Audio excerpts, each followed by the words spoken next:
എനിക്ക് ഓഫീസിൽ വർക്കുണ്ട്. എടാ എന്നെ കൊണ്ടു. ചാരു ഉണ്ടല്ലോ. ഇവന്റ് ചാരുവിന് കാശിന്റെ എന്ത് ആവശ്യമുണ്ടെങ്കിലും എന്നോട് പറയണം. അരവിന്ദേട്ടനും കല്യാണ ചെലവുകളൊക്കെ ഇല്ലേ? എല്ലാത്തിനും ബാലമ്മയെ ഡിപ്പെൻഡ് ചെയ്യാൻ പറ്റോ? എനിക്ക് വേണ്ടി ഈ കാശ് ഞാൻ യൂസ് ചെയ്യില്ല. പിന്നെ നമുക്ക് വേണ്ടി, നമ്മുടെ ആവശ്യങ്ങൾക്ക് വേണ്ടി. കല്യാണം കഴിഞ്ഞില്ലെങ്കിലും ചാരു എന്റെ മനസ്സിൽ എന്റെ ഭാര്യയാണ്.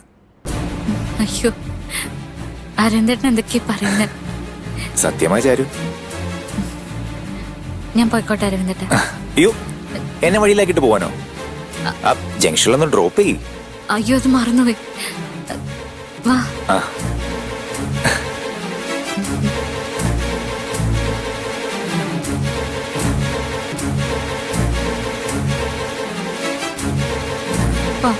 പോവാം.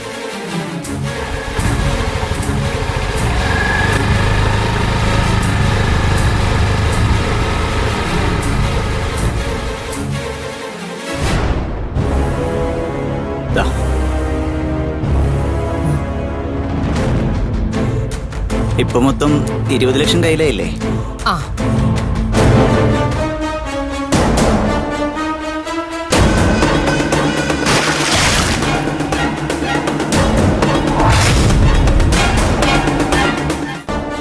അമ്മായി, ഈ കല്യാണത്തോടു കൂടി അരവിന്ദൻ കോടീശ്വരനാവുമല്ലോ.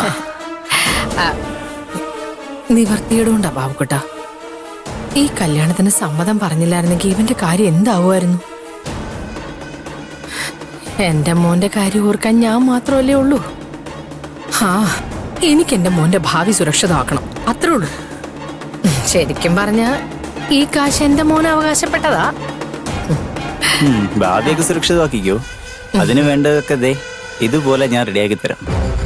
പക്ഷേ എന്റെ ഭാവി നോക്കേണ്ടത് നിങ്ങളാ. അമ്മായിക്ക് എപ്പോഴേ ഉത്തരവാദിത്തം നന്നായിട്ട് കൂടിയിരിക്കുക. അതൊക്കെ ഞങ്ങൾക്ക് അറിയാം ബാബുക്കുട്ട. നിനക്ക് വേണ്ടിട്ടല്ലേ ഞങ്ങൾ ഈ കളികളൊക്കെ കളിക്കുന്നേ. അപ്പോ അരവിന്ദന്റെ ഭാവിക്കാന്ന് പറഞ്ഞതോ? അതെ, നമുക്ക് രണ്ടു കൂട്ടർക്കും ആവശ്യം വരുമല്ലോ. നിനക്ക് നിന്റെ ചാരു, എനിക്ക് എന്റെ മോന്റെ ഭാവി.